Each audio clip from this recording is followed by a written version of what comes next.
tons of people still out of work, and with our new shutdown, those 100,000 jobs could be back on the chopping block. Look at these people. They need support. We are not getting support. The federal government right now is debating what we can do to provide stimulus to millions of Americans. PPP, the Paycheck Protection Program, is insufficient. We need Senator McConnell, Rubio, and the federal government to enact the Restaurants Act. It is a revitalization fund to help pay for rent, payroll, vendors. Let's recognize this is not only just restaurants and restaurant workers. This is the upstate farmer, the florist, the sales rep that sells us beer, and so many others that are vital to the economic ecosystem. So without additional support from the federal government, the state government, Governor Cuomo, Mayor de Blasio, all of the elected officials, many of whom are standing here in support of the industry, let's convert sales tax into grants to help pay for air filtration systems. Let's waive and forgive permitting and licensing fees. Let's focus on education training, not fines and revoking permits. New York City will not recover unless our city's restaurant and our nightlife industry is at the core of the recovery. And these people have helped build New York City and make it what it is. So we will not recover unless our industry is at the core of the recovery. I want to thank you and thank all of you for what you do. Everyone, save our restaurants! Save our restaurants! Save our restaurants! Save our restaurants! Save our restaurants! Save our restaurants! Thank you, Andrew. We have Sandra Jaquez from Dyckman, the famous Dyckman Street that everybody just never leaves. It's amazing, but it's been under scrutiny. Sandra Jaquez from Il Soleil Restaurant. Sandra? Hi. Welcome, Sandra. Hi, good morning, everyone. On a more personal note, my name is Sandra Jaquez, and I am the owner of Il Soleil Restaurant located on Dyckman Street. Sorry. I'm a first-generation Dominican-American, daughter of immigrants who arrived here in the 70s, each with a little to nothing more than just a suitcase full of hopes and dreams for a better life. They met, they married, and they had me. For the better part of their lives, they held factory jobs and struggled to raise me, their baby girl, and to give her the chance to thrive. I was born, raised, and educated while living in Inwood, and I'm the first of my family to have a college degree. My dream was always to have my own business. I struggled with a corporate job for some time, saved my pennies, and finally was able to open up my own establishment. When I did, it was only 5 employees, including myself. Today, I employ 25 employees. But since COVID-19 hit, from 25, I'd had to reduce to only 4 employees. In May, I ventured out into a second establishment, right next to Il Soleil. Once COVID hit, as I said, it's been reduced to takeout and deliveries. My sales have dropped to 80%.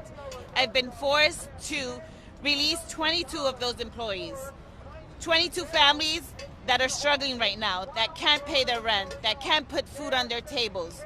We are so hopeful when indoor dining was allowed again to try to make it afloat. But now that we're unable to pay our rents due to the shutdown, I'm afraid that I'm going to lose everything altogether. This is a struggling industry. Right now, I'm not the only one. We're all struggling, and we all need your help. So please, Governor Cuomo, please help us get this Restoration Revitalization Act. I'm sorry. We need government funding. We need grants. We need your help. We need to survive, and we need to stay open. Thank you so much. Thank you. Sandra. Thank you. Thank you. Dyckman, go Dyckman Street. Okay, we have another industry giant that we are so privileged to have here. Tom Colicchio, can we hear from you, please? Sure. Thank you. So I'm Tom Colicchio. I'm a restaurant owner, and I also am a co-founder of the Independent Restaurant Coalition. Right now, there's hope because the vaccine is being distributed. So there's hope, except there's no hope for restaurants. There is a bill, the Restaurants Act, that has bipartisan support in Congress. we need to scream loud and clear that our federal government must pass the Restaurants Act. It provides $120 billion. It will save every single restaurant in this country. And yet Mitch McConnell is sitting on his hands and not supporting this bill. We need to pass the Restaurants Act now. Pass the Restaurants Act now! Pass the Restaurants Act now!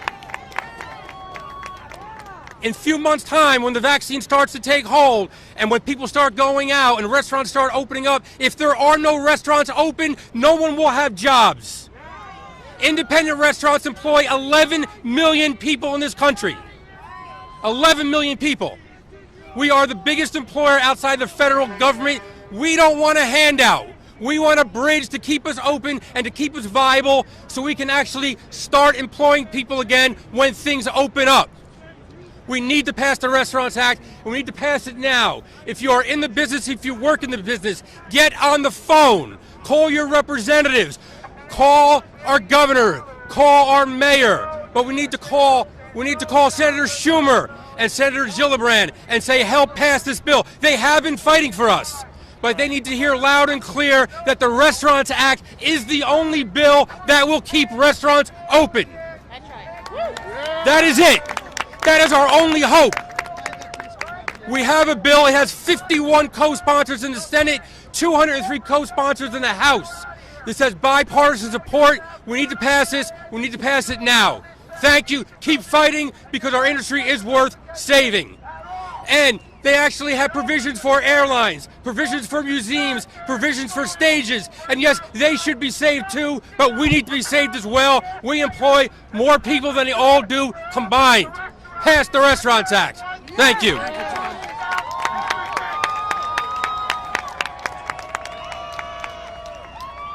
Thank you, Tom. Now we're going to hear from the mayor of Dyckman, Susana Osorio, Dyckman Street.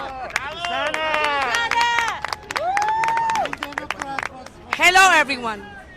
Hello, everyone. I have a very strong accent. I came to this country when I was 15 years old with a dream that I made through, it happened, but it was not only myself. We are 206 employees that I have today. I own 10 restaurants in total, the franchise of Mama Sushi Restaurant and Mama Juana Cafe. And I'm here with one message. I represent all these employees that I have, 206, that today they do not have a job, 2 weeks before Christmas. It breaks my heart. It breaks my heart that all this family is not going to have money, is not going to have fun to buy a Christmas gift for the kids. All the employees that I have, they have kids. All this, and the only thing that I'm asking Cuomo to please, if we're going to stay close, to provide some funding for us. How I'm going to handle all this pressure that I have. I have 11 restaurants. I have all these landlords calling me every single day, every single time, asking me when I'm going to pay my rent, what message that I have for them, what message do all my employees going to have for the landlords. Please, we need your support, everyone. We need to send the message to the right person. He needs to listen to us. He needs to listen to us. We want our restaurant to be open back again. We want to work. We don't want the money. We want to have our restaurant. What's going to happen to a lot of us that they're not going to be able to stay open? What's going to happen to all these restaurants that are going to close in a couple of weeks?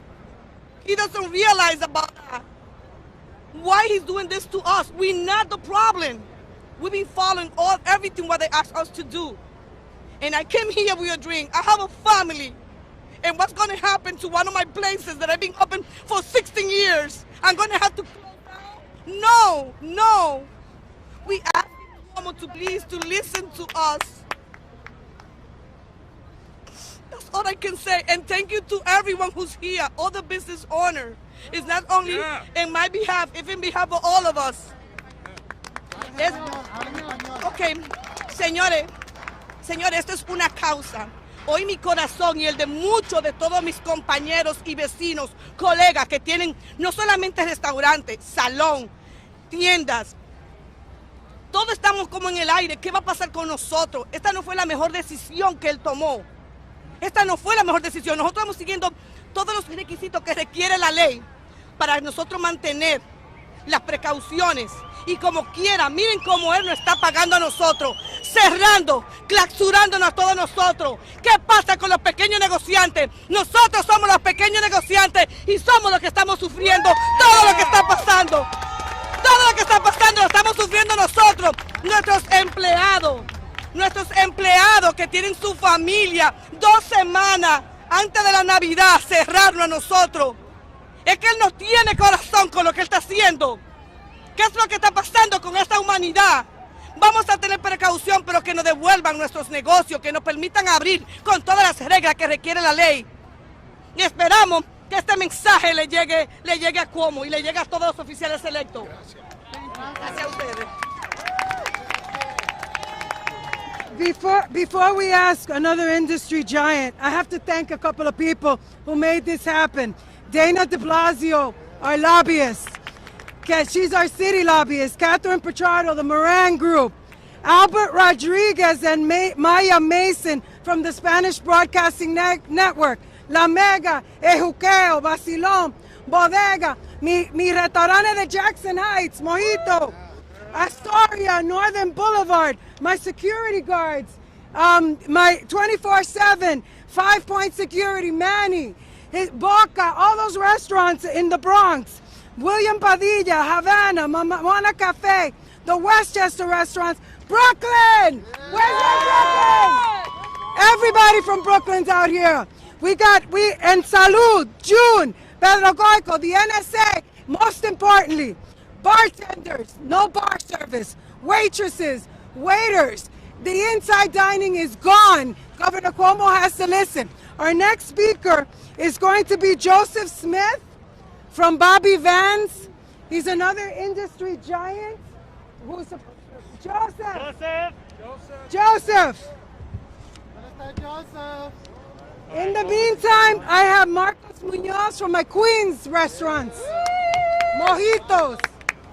Spanish primero. Cordial saludo para todos. Voy a empezar en español. Mi nombre es Marcos Muñoz. Hace 22 años llegué a este país lleno de sueños.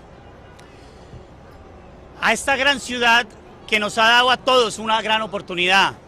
He hecho un trabajo excelente gracias a las oportunidades que solo aquí en Nueva York se han encontrado.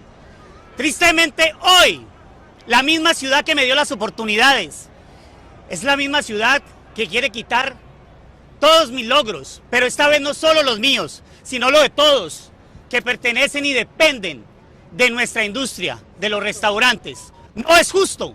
Nosotros no somos el problema. Nosotros somos la gran fuerza laboral de esta ciudad. Las reuniones en casa, las reuniones ilegales, son las que están causando este problema. Ahora que nos cierran a nosotros, se hará mucho peor. Now I'm gonna say it in English, if I can. Let's see. All right.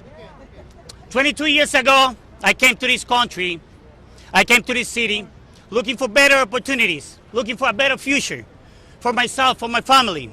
Thank God, thanks to this amazing city, I made amazing achievements in this city. Unfortunately, today, the same city is the city that wants to take my achievements away. This time, not only my achievements, but the hundreds of thousands of workers and families that depend on this restaurant industry. This is not fair. We are not the problem. We are not. We deserve to work. We deserve our indoor dining open. Yeah, that's right. That's right. We deserve it. Let us work. We've been following all the state guidelines, regulations. So we deserve to work. Please, let us work. Thank you. We have Harlem in the house now. Lauren Lynch from Harlem Public. Good morning, everybody. My name is Lauren Bree Lynch. I'm a resident of Harlem for the past 8 years. I've owned and operated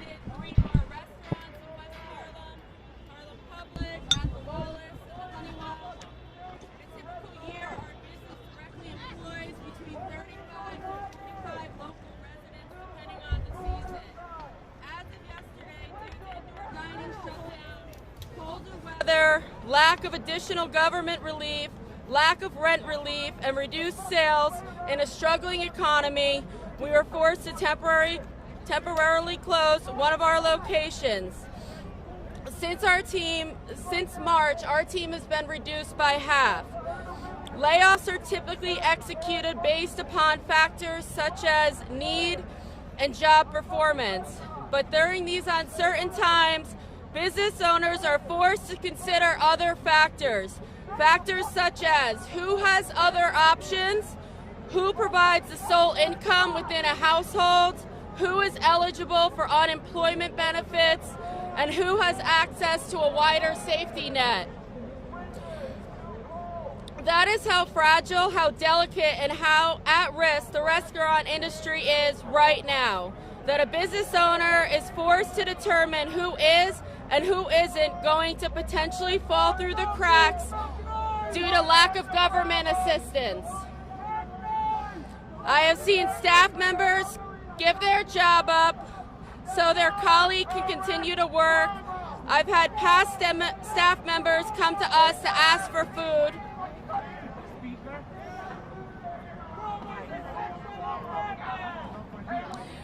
And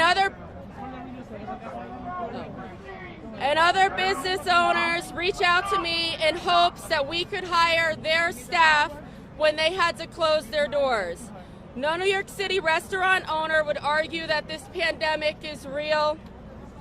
We heard the endless sirens. We fed our first responders and our struggling community. We got sick ourselves, and we all know people who have died. But from the beginning, we've campaigned for one thing, which is options to operate. Restaurant, bars, bodegas, food trucks, and are all under the same umbrella, but have vastly different operations. This is not a one-size-fits-all situation that can be addressed by city mandates or government guidelines. Give us the facts. Give us the CDC and NHI best practices so we can safely implement them within our operations.